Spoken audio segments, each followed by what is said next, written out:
All right, what up, y'all? Back by popular demand at the request of the Macheads and Maniacs supporters, super chatters. I am back. So let's continue where we left off. I was interrupted with my baby bone story.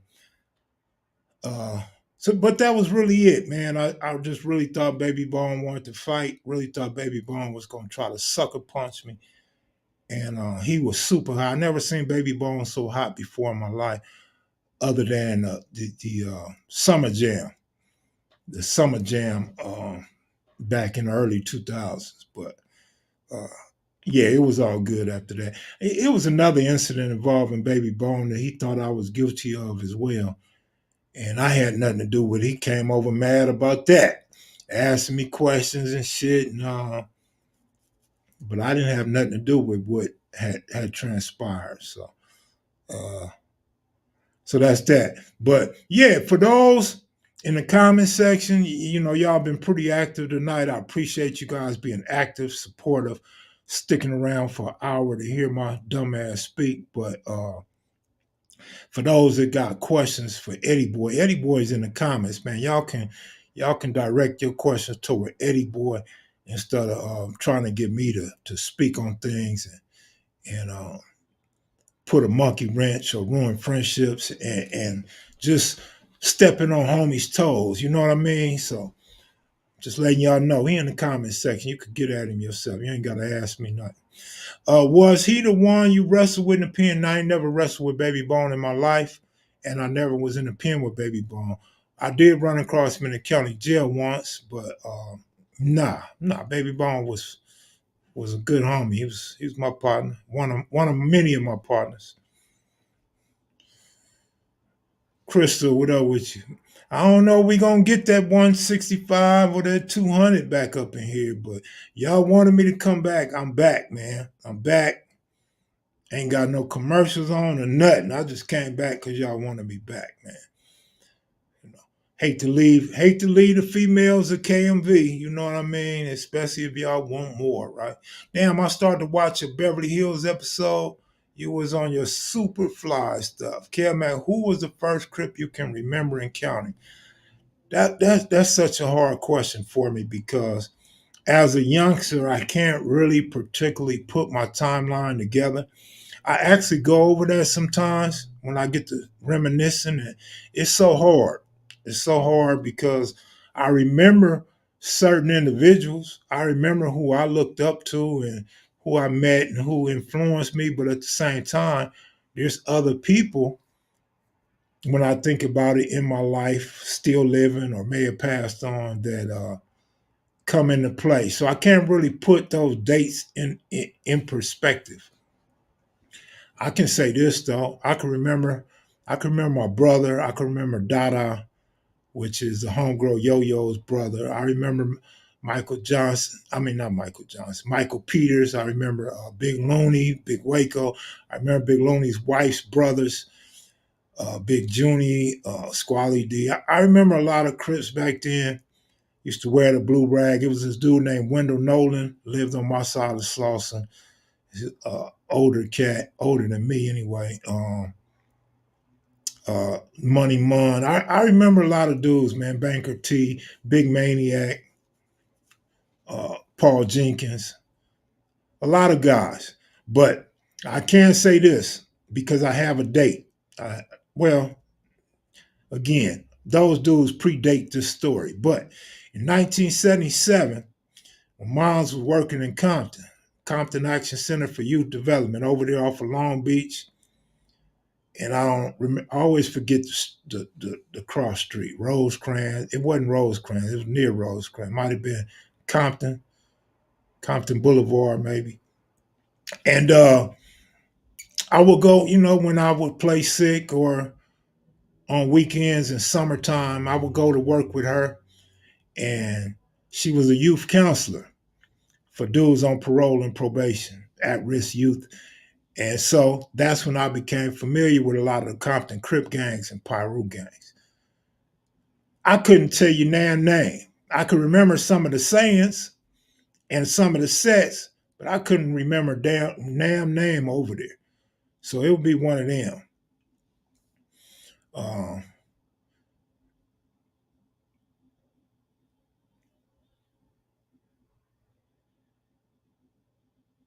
did you ever hang out at World on Wheels in its heyday? Yeah, but I wasn't a guy that went out a lot, man. I didn't go out a lot, and a lot of times during those days, like me and my brother didn't really get along, so I wasn't trying to be nowhere he went. Wherever he went, I wasn't trying to be there, and vice versa.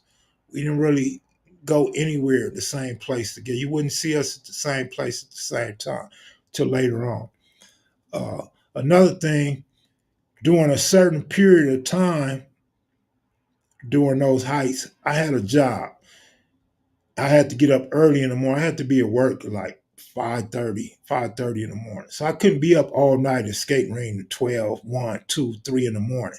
You know, a lot of times we leave there, we go to Denny's or we go somewhere to get something to eat. So I couldn't do all that and get up and go to work too, especially the way I was gambling too, going to Vegas and coming back. Just too tiring and wasn't normally on deck on Sundays for the skate rink. Yeah, of course I went up there. Just I wasn't one of the mainstay. I wasn't never one that you could expect to be there every week. No, never. Vic, what up with you, Vic? That's right. That's right. That's right.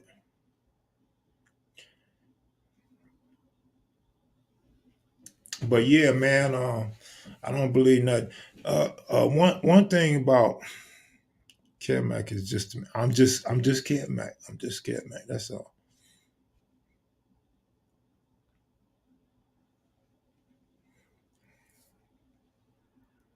Compton girl, what's up? You wanted me to come back?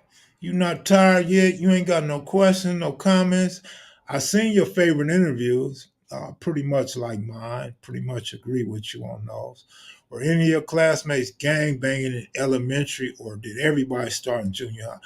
You know, that's always a funny question because when you tell your truth, other people don't want to believe it. Other people try to scrutinize either the person or the science of gang banging. But uh, PJ, PJ of today, he was banging in elementary school. Uh, like I said, and people will disagree. His peers will disagree. Some of his closest friends will disagree. But Lil Looney, when I left elementary and went to junior high school, that following year when Lil Looney was in sixth grade, Lil Looney. But a lot of people say Lil Looney started later. He just wasn't calling himself Lil Looney yet. Uh, So those are two guys that I remember banging when I was in elementary school. I wasn't gang banging in elementary school. I wasn't even a wannabe yet, you know. It wasn't until junior high. Good looking out, Vic. Appreciate you. Thanks for the love. Appreciate it. Appreciate it. Glad I came back.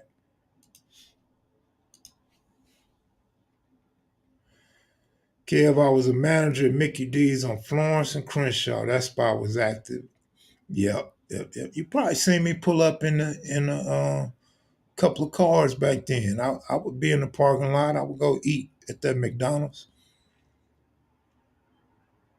or I go down to the one on what is that, like 43rd and Crenshaw over that way. Yes. Did you ever think you would meet the double OGs and the OGs who were about it? Um, of course. All of them? No, absolutely not. But of course, I thought I would. You know why? Because I knew I was going to prison, and I went to prison. I was always going to county jail. So, in going to the county jail, that was just a natural occurrence. You was gonna run across G's. Did I ever think I'd be sitting with him, talking to him? Hell no. I didn't give a fuck about a nigga that wasn't from 60s. So no, I just, I always been to myself anyway and wasn't very talkative, always standoffish and observant. So when I would run across OGs from other hoods or even, even active dudes that we didn't get out on site, I never thought I would be talking to them dudes. But um, yeah, as far as at some point, I did know I would run across a lot of OGs. I told someone in eighth grade that I would meet Mr. Pretty Boy one day. Look at you, fool, in eighth grade, nigga, what? He said, fool, he locked up. How you gonna meet him? I said, I just am, and I did. Mr. Pretty Boy laughed when I told him that. That's a good story. That's crazy. So how did you become aware of Pretty Boy? From Monster Cody's book or word of mouth or what?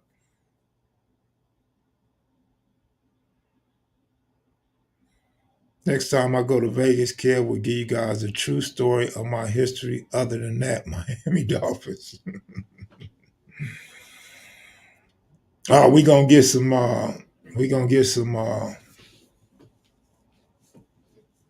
what do you call it? Carson. Thanks for coming to the show.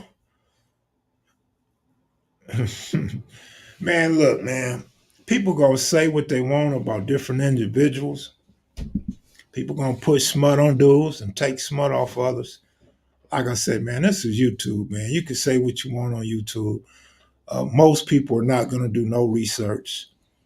Um, there is a crowd out there in the streets from different sets, just from the town, period, from the county, that know of each other, know of individuals, and they know the real. Most of the time, they know the real, whether it's smut or smut free. But as far as YouTube, man, the majority of the audience, man, they in other countries, other states. Squares never been a part of life, and they don't know what they're hearing. They don't know what they're regurgitating. Half of them don't know how to read, and so I mean, it is what it is. I just try to stay away from all that shit. Looks like your boy Milk got his channel taken down. I mean, hey, I see Milk leave a comment.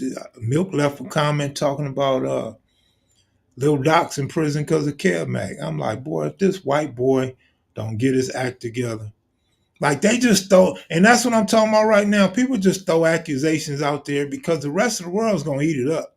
The rest of the world don't know, and they're not gonna do their homework. They're gonna eat that shit up. Then you get all the trolls and anti-Kev Macs to jump on the bandwagon and start agreeing and liking the shit. That's just part of YouTube, man. We can't get mad about it. You just gotta accept it, man. You just gotta accept it, man. But a lot of times, me personally, that's why I say, man, certain individuals, they wasn't cut out for it. Certain individuals, they did it as a fad. They did it from pressure. It wasn't in their heart. And loyalty was never a thing. Uh,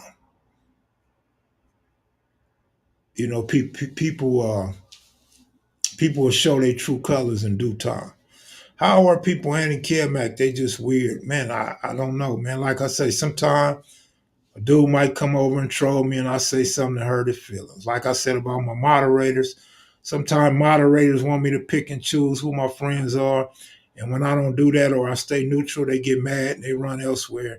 Now they anti-Kev Mac. So it's a lot of different reasons why a person would be anti-Kev Mac. My older family would speak about Pretty Boy when I told him that. He asked me how I know how I meet him. I said I just knew it. Well, you was right. But had he not paroled, what was your ass gonna do? Send him a visiting form and go visit him? How the hell was you gonna meet Pretty Boy? What up, Kev from KCMO, Kansas City, Missouri? What up? Word is Alex Alondo hit him with a copyright strike. Well, let me tell you this. You can hit guys with a copyright strike all you want to. It take three of them, man. So if a person gets his channel shut down, guess what? A person been foul all along. Because you can make a mistake once. They send you notices. They send you the violations. They send you the name, the time, all of that. So any person that got struck down, it wasn't no one time, that's for sure. I just knew he would get out one day. Okay, Compton girl, that's what's up. Kev, who was your first interview that you thought was a big deal? And did you know Cutes before you interviewed? No, I didn't know Cutes. Man, I'm tired of telling the cute story, dog. Cutes used to be on my block, down on the corner. I lived in the middle of the block. I had no idea who Cutes was. Don't know if I ever seen him or heard of him back when I was a kid, right? When Cuse catch his case, I never even thought about gang banging when Cuse caught his case. It was that same year that I got into the gangs. And so, no, I didn't know Cuse, man. Of course, I heard of him because a lot of my homies knew Cuse. A lot of close dudes that I grew up with knew Cuse. On my block, around the corner, down the street. Yeah, everybody knew Cuse, man. Um, I may have got a little off of your question, but first big interview that I thought was a big deal. Actually, there was two of them. Two of my first interviews, which was Squirrel. I thought Squirrel was going to be a big deal because he's talking about Raymond Washington. And as far as I remember, nobody had spoke on Raymond Washington, but maybe Batman and Alonzo. The second one was Big Cat, and I thought Big Cat was going to be a big deal because Big Cat talked about the founders of the Rolling 60s. I don't think that had ever been on tape before. If so, Monster Cody might have called Big Rick, Hustler, Thug Motherfucker, OG. Other than that, I thought Big Cat mentioning names and founders of the 60s was a big deal. So maybe I was just thinking too highly of myself or too highly of these two individuals, but I knew I was on to something and I knew eventually that they would mean something. But of course, Monster Cody is the biggest interview I ever had. I mean, he's probably the only million hits I ever had. So yeah, I was fascinated over the Tommy gun, so I knew. Me too. I love the Tommy gun. I love the Tommy. I never had one. My brother had one. I never had one personally. I love the old Tommy guns too. Um, so yeah, everybody talk about the '60s. They don't know about them sevens. All right. Years from now, your content will be replayed over and over for reference. Respect him. You know, I agree with that. The problem is now, I'm not going to say it's a problem, but what you got now is a lot of guys attacking the credibility of this channel. You got guys just trying to put the hate label on me and this channel. You got guys over there professing my biasnesses, the biasness of these interviews, which is all total bullshit. It's a bunch of dog shit, man. You know, I remember before cartoon, they said I don't fuck with Avalons, right? Uh, who else? They say I didn't fuck with Hoovers. Tony Stacy came on. They say I didn't fuck with the gangsters. Hanchi, Skull, Melvin Farmer, of course, Monster Cody. They say I didn't fuck with no Bloods. And I had over 20 something, over 25 Bloods been on here. Uh, I didn't fuck with the Pyros. There been some Pyros on here.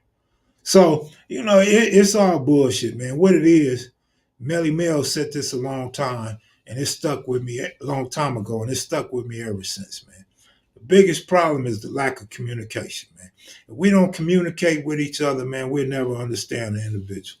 You take the time out and have a conversation with a guy, your perceptions and thoughts can become totally different. So a lot of guys, back to what somebody said earlier, how could somebody be anti-Kev Mac? And with this relevant question, is if dudes never talk to me, then they're gonna have their preconceived notions about me, and that's what it's gonna be. I've had some about others, especially when you let somebody else get in your ear. Like Master Cody said, man, if somebody else tell you about somebody, you only getting 10%. You only getting 10% of that individual. Talk to that individual and you can see how they respond to your questions, how cordial they could be, respectful they could be. And you can learn about a person's past and experiences with their set and their homeboys and vice versa.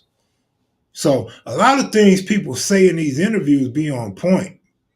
At the time, you don't know who they talking about. You may not even know what they talking about. But in due time, it all makes sense because we all have similar experiences because we come from the same culture. All these guys get mad should be asking for an interview. Get your history with a real interviewer like S. Mac. Man, look, I've talked about this a few times too. And this is a fact. This ain't an opinion. This is a fact. Some dudes buckle under pressure for his line of questioning. The way he tries to set you up on questions to get you to tell the truth, to keep you accurate, the way he sets it up to test your credibility and your how much you gonna stick to your story. Dudes ain't up for that, man. Dudes are not up for that. Dudes want some soft questions.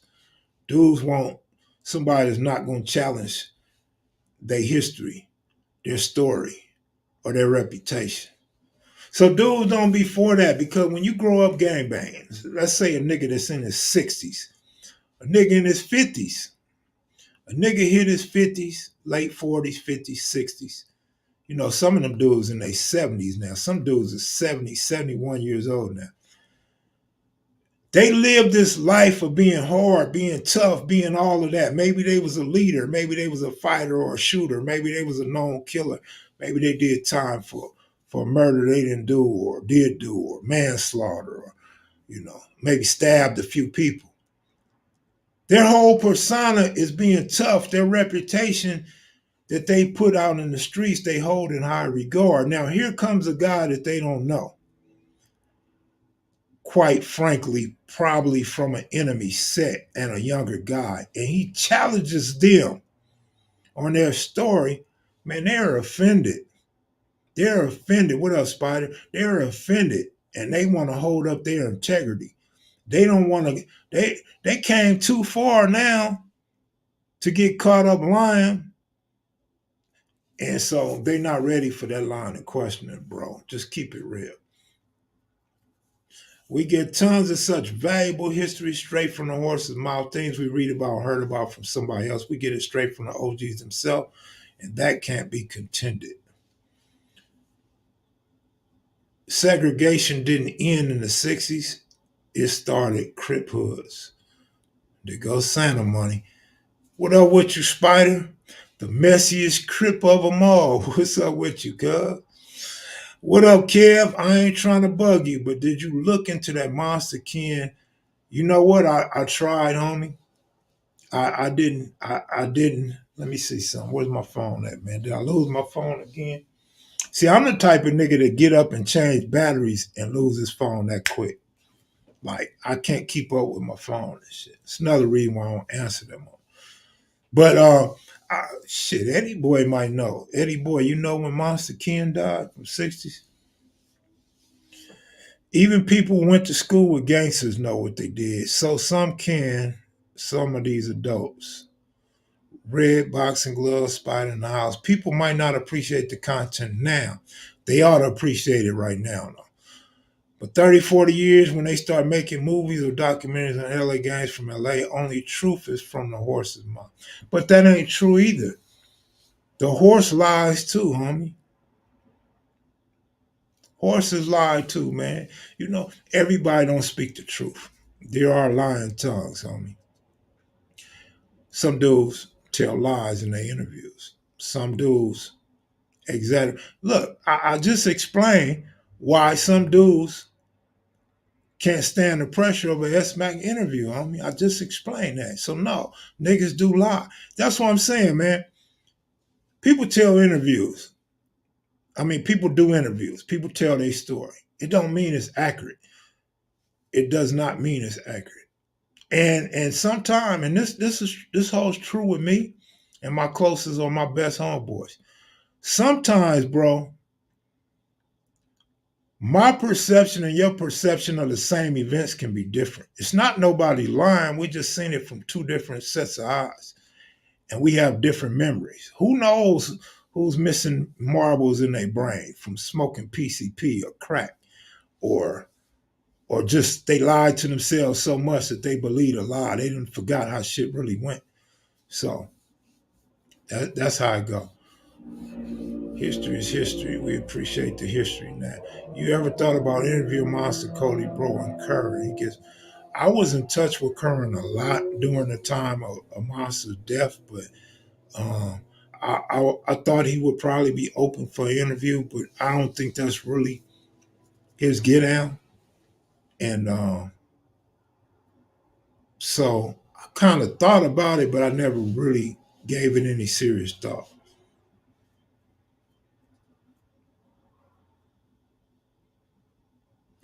Not the red haired cess, the tie bud. Hmm. You got messy getting things clean, cuz dirty job. You get messy getting things clean, cuz dirty job. Hey man, look, I think the majority of people that call you messy don't even mean it in a derogatory way or a demeaning way. I know I don't. You just messy as motherfucker. You ask messy ass questions to keep mess going. That's you. In due time, we all learn people's patterns and what people are about and how they make their channels or how they attain their popularity. Of course, you did music back in the day, but now you in a whole new world and you got a different audience. But yeah, we all get labels. Once upon a time, I was labeled a liar, and OG Cuse was labeled nobody ever heard of. So it doesn't mean the label always fits, man. You know what I mean? Example, please. Man, y'all asked me about Snoopy Badass, and y'all already had the dirt on him. That's what I'm talking about. Asking about Big U, man. You know Big U's name is hot right now. That's what everybody talking about. You know what it is, Spider Low. It's all love with me, though. Kev, did Raymond Washington have siblings? Hell yeah, he had siblings. He had a whole bunch of siblings. Older sibling, which is Ron Ron's father, Big Ronnie. And I believe all the rest of his siblings are still alive. He had a brother, he had another brother from his father, I think, from our research. Could have been a step brother. May not have been a blood brother. Could have been a step brother. I don't know if he's still living or not. If he is, that would probably be a good ass interview. I wonder if Big Monster, brother, Little Monster, still in good standing. Support Kev Mac live streams. Kev, you ever got? I missed that. Something about knocked. I think some dudes just want to make it seem like their reputation was bigger than it really was. Just tell us what it's like growing up in your hood and what jail was like. No, absolutely. Ronnie Joe, Donnie Ray, Reggie James, Lil Gerard, Ronnie Joe, Donnie Ray, Reggie, and Denard. Yeah, I think that's all of them. And then this other brother, some way, somehow associated to his father. No, Ron Ron's father passed when Ron Ron got out of prison, man. That's when I met Raymond's mother. After the funeral back at Ron Ron's house. Okay, why you don't let a civilian from Los Angeles interview you? I don't know, man. Look, this is my thing, man. I have a platform, right? I got a platform. I tell stories. I go live. I answer questions, right? Got the little gambling book. I give out everything. I don't need no nigga to ask me about what I'm already telling y'all. You feel me?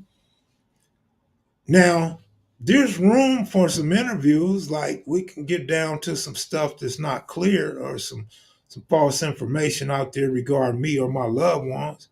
Other than that, I don't see the purpose of me going to another platform. Look, if you don't know, I'm gonna tell you right now. I'm not a camera whore to where I gotta run to every platform. I'm not trying to be the most popular or the most known. So I'm not going to this platform, that platform, that platform, I'm not doing a rule. I'll do a country tour to go watch some baseball, be happy and enjoy life. Take some different cracker jacks and ballparks. Um, Experience and stuff like that. But I'm not doing a United States tour to go platform to platform for what? I don't even like half them niggas. And half them niggas to me ain't even worthy of listening to. That's why they in everybody else's business, because they have no own experience. They have nothing to tell. They shame of their own life and experience and reputation. So they talk about everybody else's. But no, that ain't me, man. The only reason why I went to Spider Loke and Alonzo, because I got respect for Alonzo in a lot of aspects. And I watched Spider Loke and Alonzo's platform. So when Alonzo told me one day, like, come through for an interview. I'm like, no. So I said, when the time comes, and I felt like this was the time. I was in LA, I was bored, nothing to do, feeling good and antsy. And I pulled up on Spot and Alonzo for a last minute interview. Other than that, man, I don't like this shit, man. I don't like half these clowns with uh with YouTube channels, man, or podcasts, let's say. I don't like these podcasts and dudes, man. And I mentioned the other day how people will tell a story and be lying like a motherfucker, talking about what they will do and won't do. Well, it's kind of hard to say what you will do and won't do when you're not in that situation in somebody else's shoes. If it's an experience that you never had, then you don't know how you will respond. Now, if you've been through the same type of situation, then yeah, you could go ahead and say what you would and would do, because you have proof, you have an experience of what you will and won't do. As of lately, they can't stand me say cut and blood. Yeah, the content is contenting. I don't know what contenting means. Social media is new generation is anyway, Kev Mac, new world, brother. I understand it's a new world, and sometimes we have to change with technology and change with what's going on in the world. It's just the fact that I'm not a camera whore. I'm not trying to be seen on everybody's shit. You know what I'm saying? So that's just not me, man. Like I said, I I used to get a lot of calls from different channels. You know what I'm saying? And then think about this. I'm gonna just give y'all something to think about, right? And I'm not gonna go into no details, but think about this. Of all the guys that actually got their start from me or my channel, right? Either working with me or being interviewed by me or by SMAC, start their channel. How many of them niggas ever had me on their channel? How many of them niggas ever even, because y'all won't know this, but how many of them ever asked me to come on their channel? That should tell you something right there. Should tell you something right there. The ones that's closest to me, the ones that I know, they don't even want me to blow up. They want to surpass me and be bigger than me. But now for those that don't know me, that got popular channels or what have you, some of them are intimidated by me. Some of the non-black platforms are intimidated by me, so they never reach out or talk to me. And some that have didn't like the way I respond. You know why? Because you can't buy me. You can't pay me for an interview. You can't pay me to say what you want me to say. You feel me? I'm going to be me regardless, and I'm going to try to keep it neutral as possible. And I'm going to always show love to my loved ones. So, um, I just ain't trying to be on everybody's platform, homie. If I was gonna be on everybody's platforms, man, the ones that got their start here should have had me on their platforms when I was open and willing.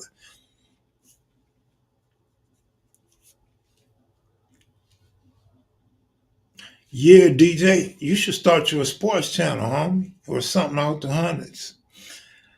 I want to get Pup. I want to get Pup from 11 Trey Block on, man. I don't really want to interview him on no history shit. I just want to interview him on some other shit, though. Frank Vogel got let go from the Sun. You know who I was surprised with? What's the boy's name? What's the Cleveland Bickerstaff? Is that his name? Cleveland's coach.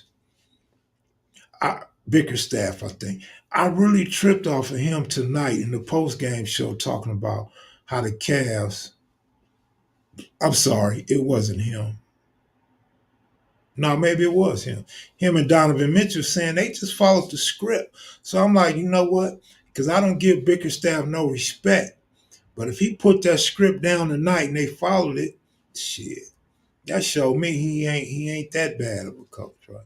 Curious, the DJ Captain make beats? I don't know if he make beats. I know he does a lot of mixing.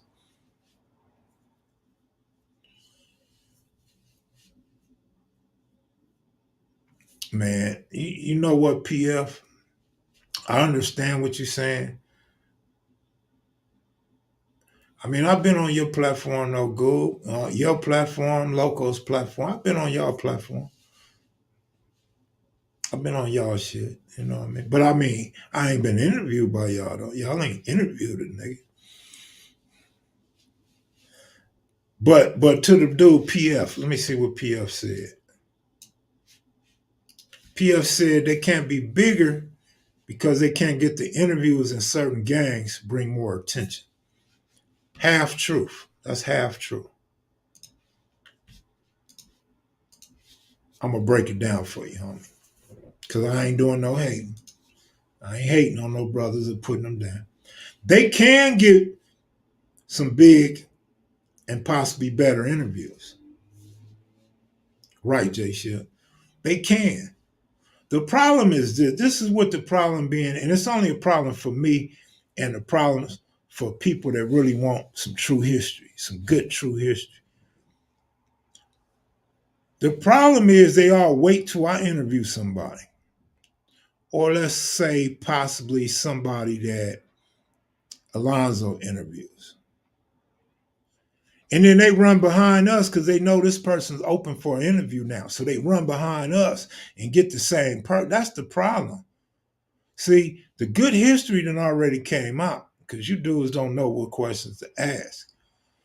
So once the good history come out, now you get the same person over and over and over, and you're not really enjoying the history. And theirs doesn't have that 1-2 punch that our interview had because we the ones that brought them to you first. You feel me? So that's the problem. They so focused on who the Kev Mac interview as opposed to I'm finna go get such and such. Cause these dudes know dudes. They know G's. These dudes know some hitters. They don't know how to ask them for an interview. That's the problem. So no, they can get some of these interviews. The good part for me sitting in my seat is, I mean, it's kind of hard to say this because I don't want to make it seem distasteful, but a lot of guys I interview passed. They died already. So y'all can't interview them dudes. Like y'all had your shot. If you got them, cool. If you didn't get them, you're never going to get them. So from my standpoint, from my viewpoint is, good thing they can't go behind me and do that, right? But as far as some of these other factors and big names, they out there. Some dudes in touch with dudes they can holler at. They don't have the vision to understand who they want or what questions they ask or their significance in history. Now that goes back to knowing your history. That goes back to actually knowing whose name was ringing, who was popping, who you may have ran across or had confrontations with back in the day. Because obviously certain dudes don't know who those names are or their significance in history, whereas we do. Me and S Mac, we know, but I don't even need S Mac to tell me who we need or who we want or what we want out of a guy, because we talk and communicate, read and look up stuff um, separately. He does more than I do, so he gets all of that. But I'm saying we both know what each other want, so we don't have to tell each other who we want and who we need, right? We already know. And by me being a little older than S Mac and being in the hood, in the community, let's say, before S Mac, prior to S Mac, um, there's names that I know that he don't know, and vice versa. From his experiences, him getting locked up, him talking to other people, other hoods, other older homies. He has a list of guys that I may not know of. But these dudes ain't done no research. These dudes, like I said, man, some dudes been in prison all their life. Some dudes was smoking the majority of their life. They not gonna have the same thoughts and the same visions that I have. They not gonna share that. It's just not gonna happen. All right, Jugo, have a good night. The best West Side by far with Cutes and Monster, and then have Rockhead show up. Where else you gonna get OG Shorelines and Jesse James? Nowhere but Kev Mac.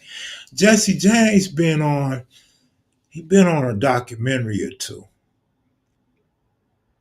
I'm sure some of these dudes could probably get Jesse James. The one thing I loved about Jesse James, when I talked to him, he was like, man, I want to come on your platform. Man, I'm traveling thousands of miles to be on your platform. See, that's what I'm talking about. When the person being interviewed understands what's the best platform for them, what's the best platform to contribute their history to, I love and respect the hell out of that. And I think a lot of us are lacking that. Like people don't give a damn. People don't understand what it is they sharing, what it is that they're giving out, and how valuable or invaluable it could be to the audience and particular platforms. So yeah, I'm just saying, Jay Ship. I'm just saying, man. You know, Rockhead will go anywhere too, though. Rockhead is because he talks a lot, and Rockhead is very passionate about the history and his own upbringing. So Rockhead will share his stories, man. Rockhead will put it out there. You just got to ask the right questions, man, and you got to be willing to wait around till Rockhead is ready to do that. You know, Rockhead didn't just give me no interview off the top. I had to wait around, let Rockhead shift around and do the shaky Jake on me and shit before Rockhead actually came to the platform. California history, yeah, it's sensitive. Definitely sensitive, man. And so are the people that been in gangs, man. They sensitive because a lot of times we can't let go of that teenage mentality to where you upset when anybody offends you or your set, when anybody speaks on your set. So we still got them fragile egos and that teenage mentality. We haven't grown. We haven't quite fully grown up yet.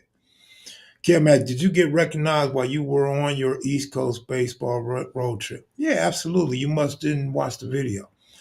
When we went through Delaware, a dude from Delaware was like, Kev Mac, I'm eating. And he like, Kev Mac videos.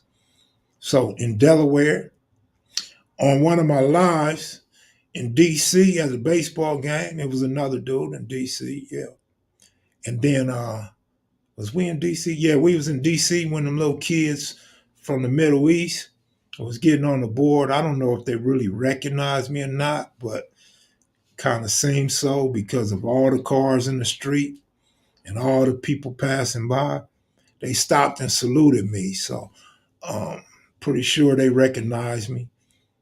Um, in Baltimore, I don't recall nobody in Baltimore actually knowing about Kev Mac videos, but a couple people said I looked familiar.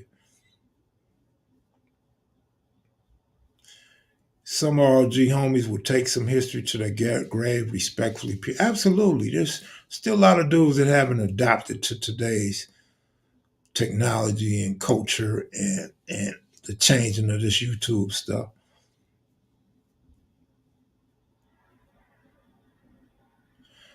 The Goob, didn't somebody from Compton start Centown Trey 57? I don't believe so.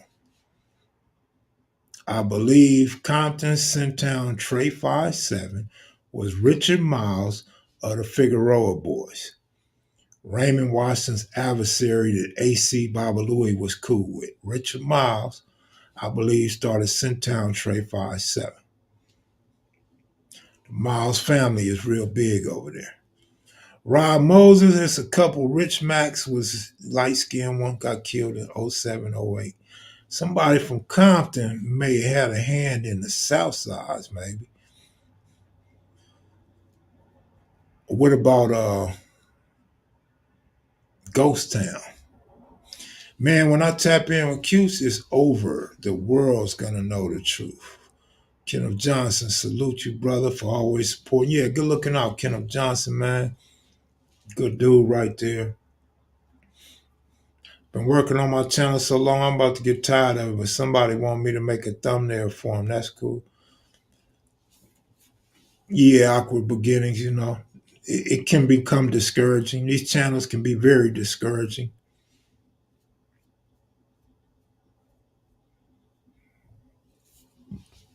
You ain't the first person to tell me that, though. I have my moments too. Like I said, man, see, the good thing about me, we started doing this shit out of a passion. This shit was straight passionate. This shit was just a love of ours, man, and a loyalty to it. And the fact that we wanted to bring some truth and clarity to the things that was going on online forums. So we got involved with it for free. Nothing about no money and none of that. Shit evolved over time. And of course, right now, shit, motherfucker gotta pay rent, nigga. This is my main source of income. I gotta pay rent, right? I gotta eat. So yeah, shit changed, man. But um, when you get into this for the money or the fame and it's not working, you get frustrated, man. When you first start and you get all this hoopla, this backlash, man, it can become discouraging as well. But when it's just about fun and passionate and sharing stories, nah, man, it's cool. You could keep doing that every day. Then when it becomes about paying for your overhead, your roof, nah, you gotta do this shit. That's why I always trip. Like I've explained this a couple times, and I don't want to explain it no more, but you have to have content. If you're a YouTube creator and this is your main source of income, or you a nigga chasing clout, you have to have content. So if a troll say something, I might want to talk about that comment because I need some type of content. No content, no money. No money, no apartment. No computer, Wi-Fi. No plugging shit up into a wall. You know what I mean? So yeah, hell yeah. You have to make content in order to achieve your financial goals every month. But people don't understand that. People be like, man, quit reading the comments. Don't respond to troll. Let that troll go. No, nigga, I need some content, nigga. You gonna come on here with your girl and let her shake her booty and dance on a pole, nigga? Because I damn should do that. Yeah, you bring your girl over here, nigga, and she put something sexy on, nigga. We put a pole up in here, nigga, and we film that. But we gotta have some type of content. I ain't no player, man. I can't get a sugar mama. Soon as you lose enjoyment, it becomes an announce. DSD1. That's right, Kev. Gotta get that paper. Just build it, and they will come for sure. Man, my homeboy one shot. My homeboy Shawnee Mac told me. He told me this a long time ago, man. This before YouTube. He said, man, look. He said, if you selling it, people buying it. He also said, if you got something to say, people gonna listen. Realest shit I ever heard, man. So with this YouTube stuff, these podcasts and all that, I really realized, man. Yeah, you got something to say, people gonna listen. Man, you bring your girl to Kev Mac, you're not getting her back, period. Why not, man? I'm counting the dollars as soon as she starts. Look at Crystal talking about, here we go. Come on, Crystal. I gotta entertain y'all, right? People love history. People don't always respect history though. People always want to argue with history. And people don't see history from the same lens either. Real hustle started from shoe shine. Yeah, real talk. Annoyance. Okay, I got it. Annoyance. You're right.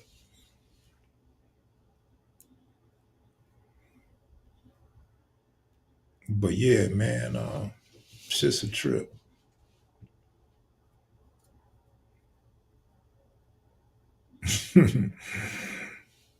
I damn near talk for 2 hours, man. Y'all never get that out of me sober, dog. But look, I don't know if I could do another 10 minutes. I'm gonna try to give y'all 10 more minutes, man.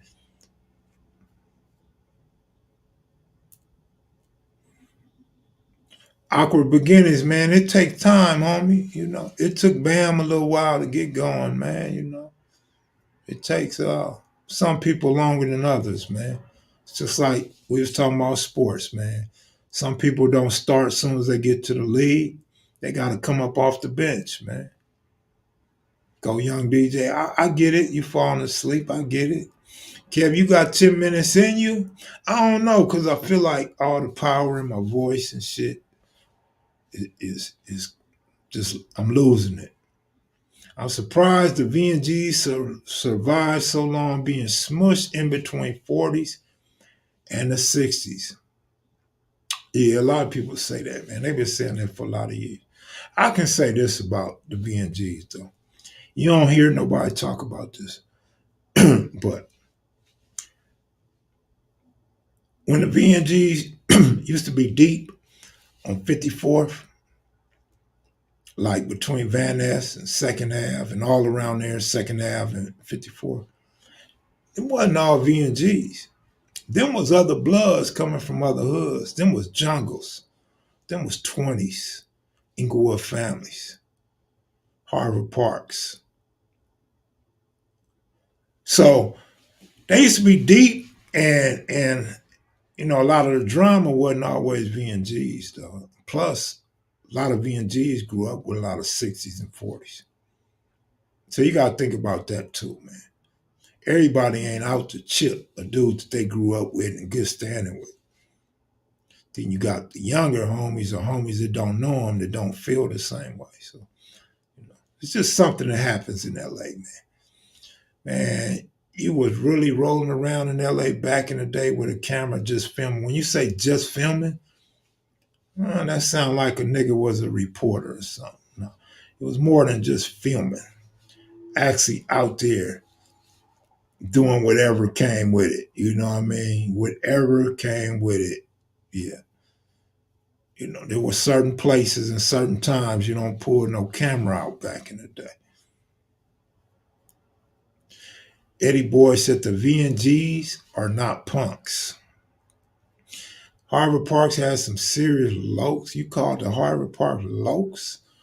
The Six Deuces were known, but there was a 6'1" as well. 6'1" and 6'4". Yeah, relationships were real. Peeps on the outside looking in cannot comprehend. Mac, it would be a great video if you could get all the brothers of the OGs who passed away to speak on video of their brothers and break it up in parts if they would agree to it. Not a bad idea.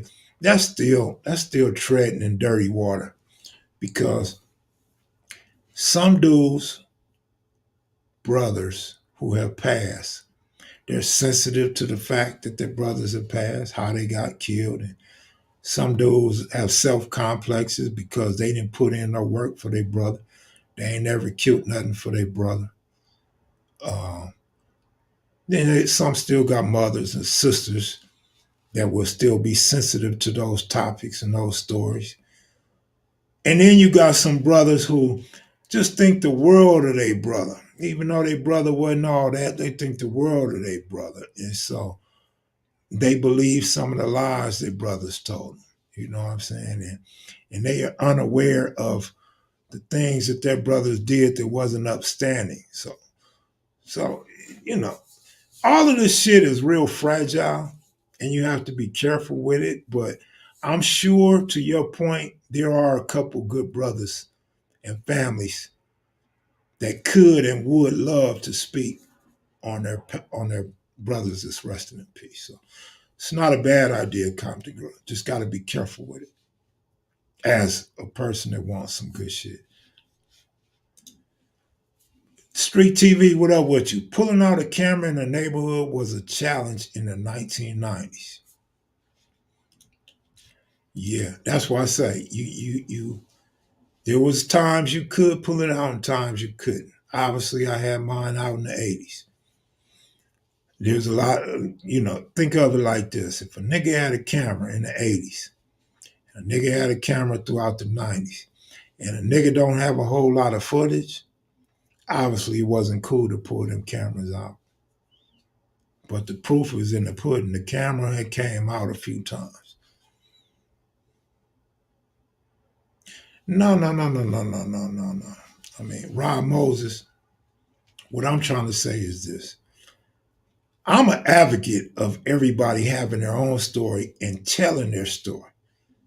That should not be misunderstood. I came to the internet with that. I came to YouTube with that. Everybody got a story. Hopefully everybody could share their story.